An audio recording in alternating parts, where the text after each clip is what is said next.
Hi, everyone. I'm Katina McHenry. Welcome to the October Q&A with Lil. We are just moving so quickly through the year, it feels like, and we're already in fall and already thinking about the holidays. But nonetheless, here is our fall October Q&A with Lil. Thank you so much for joining us. And Lil, welcome to the October Q&A. It's good to see you, Katina. Let's get started. Yes, so we have a lot to talk about today. We want to talk about COVID and what updates there are there. We want to talk a little bit about the President's strategic plan and how that applies to us here at McCombs. We will talk about people, places, and pursuits under that strategic plan. And then we'll also talk about our recent rankings, which I always like to end on some good news. So let's talk first about COVID. I know in Austin, we are at stage 3. But tell me a little bit about what you know about how things are unfolding and what things look like on campus. Well, I think we're opening with good news, not just ending with it. So the positivity rates remain very low on campus. And as you noted, the county has reduced to stage 3. And I'm just so pleased at our students in very large part masking in class. It certainly gives our professors with young unvaccinated children at home a lot of comfort, and we're ramping up even more testing.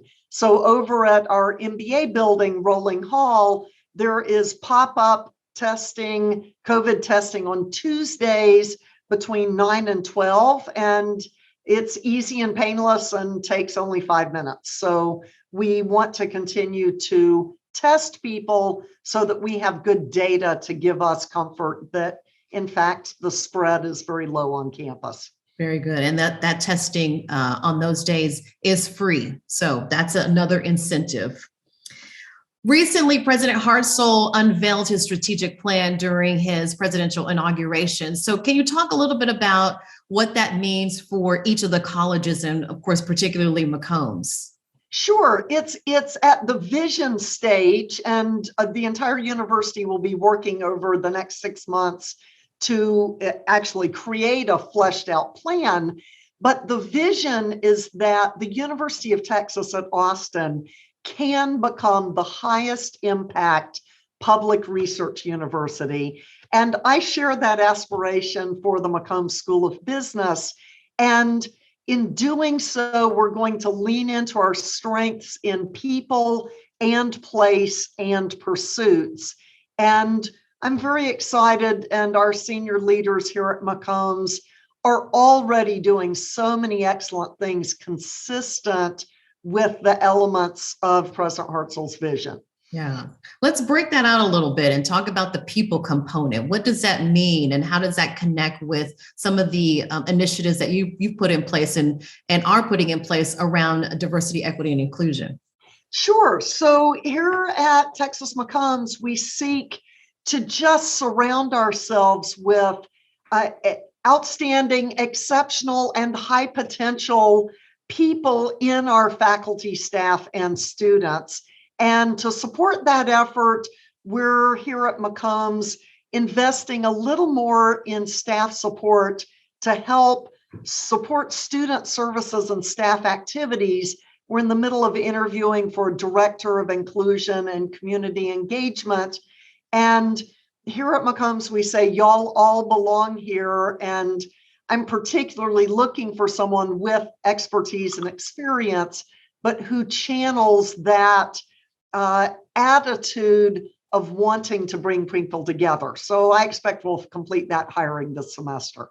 Good. And what's your vision, your long-term vision for that person of how they will involve not just students, but also staff and faculty in that process as well? Well, we already have an associate dean who is a research tenured faculty member in this space, who is particularly helping keep an eye on faculty recruiting processes to expand pools and to socialize, to curate and socialize best practices in the classroom. And so the faculty member and the staff person will work closely together in making this the most welcoming educational environment for everybody and the staff that support them. Excellent. And how about the place component under that strategic plan? How do you see that? And talk about some of the things that are happening around that component. So we're in an exciting time in Austin, Texas, in the state of Texas. I hope you've noticed that we're getting lots of venture capital and even corporate headquarters moving to Austin. Just recently, Tesla has moved its world headquarters from California to Texas. We will continue to pursue out of Texas key city strategies because we build our reputation by attracting some out-of-state students and certainly placing students into big cities like London and New York and Chicago and Seattle and LA and San Francisco and Atlanta, because as Longhorns fill the globe, people know more about our programs and want to recruit from them. But here in Austin, our Senior Associate Dean for Career Management and Corporate Relations, Janet Wong's team, has been collecting a bunch of great data about employers, more than 6,000 people in Austin, between 2,000 and 6,000, 1,000 and 2,000.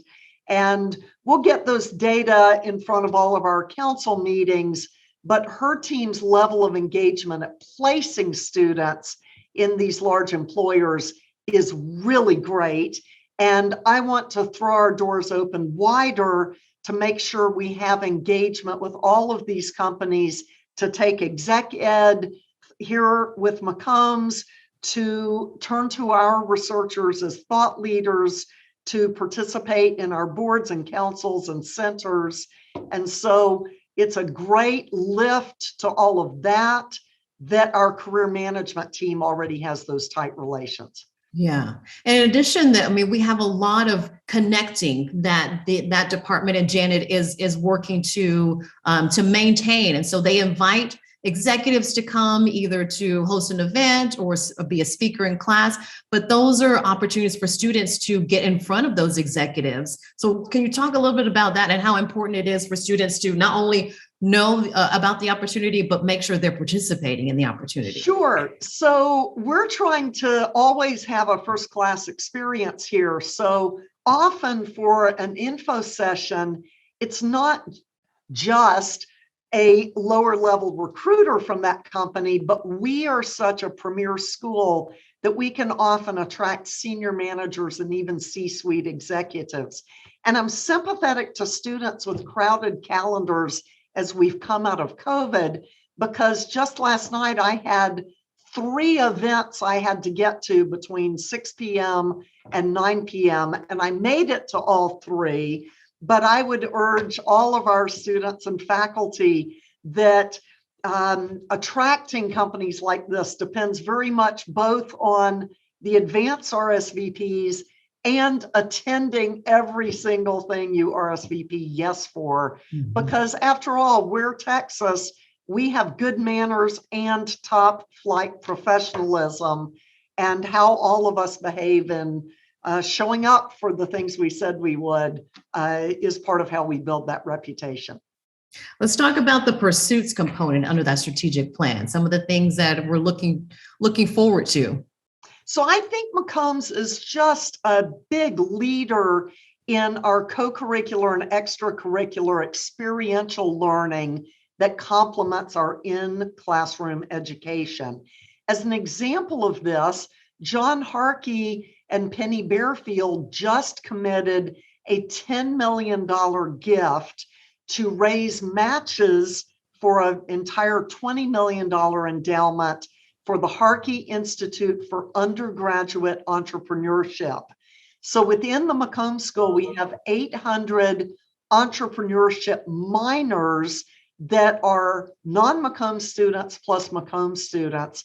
And we are cultivating an entrepreneurial mindset so that you can leave here and get a job with a company that will encourage your innovation and change mindset, so that if at some point you want to attract venture capital money and become a one-time or a serial entrepreneur, you'll have those skills to do that.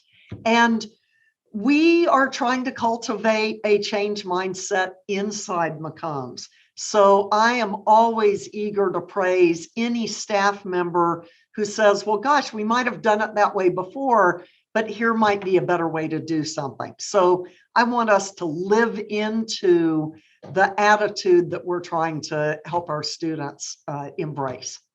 Well, and proof of all of that hard work and all the pursuits and new initiatives is our rankings. Our rankings speak a lot to the work that is happening inside McCombs. So let's talk about our recent rankings and how things are looking for McCombs.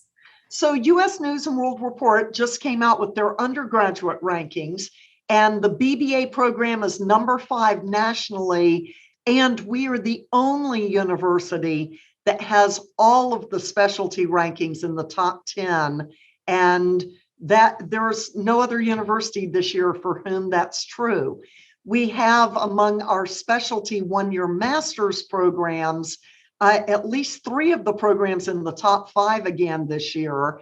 And Katina, remind me who's doing MBA rankings these days. QS World University. Excellent. Yes. So we're number 17 in the MBA rankings, and we are making significant investments in our alumni relation connections over the next couple of years, as well as better use of branding and our outside media company to just leverage out even more the excellence that's happening inside McCombs, so that more people know all of the good that we do here. Yeah. And when you see rankings like this, how does it give you validation for not only the things that you are implementing across campus, across McCombs and across the college, but all the work that is culminated that happens on a daily basis? Like when you see these rankings, how does it make you know that you're doing the right thing or going in the right direction?